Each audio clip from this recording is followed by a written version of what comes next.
Hello guys, இன்றைக்கி நம்ம வந்து கனவா சமைக்க போகிறோம். அதுக்கு தேவையான பொருளை வந்து எண்ணெய் ஊற்றிக்கின்னு வெங்காயம், தக்காளி, பச்சை மிளகு போட்டு நல்லா வதக்கிக்கிட்டு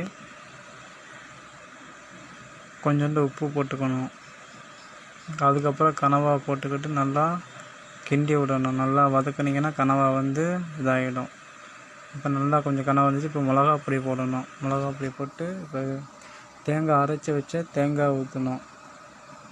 தேங்காய் ஊற்றிக்கிட்டு கொஞ்சோண்டு கலந்தத்தூள் இருக்குல்ல, அது போடணும். கலந்தத்தூள் நல்லா போட்டு விட்டு இப்போ கிண்டி விடணும். கொஞ்சோண்டு தண்ணி ஊற்றி நல்லா கொதிக்க விட்டிங்கன்னா கலர் மாறிடும்.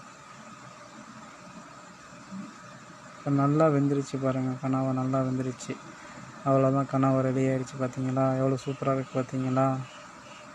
அவ்வளோதான், சாப்பாடை போட்டு சாப்பிட வேண்டியதுதான்.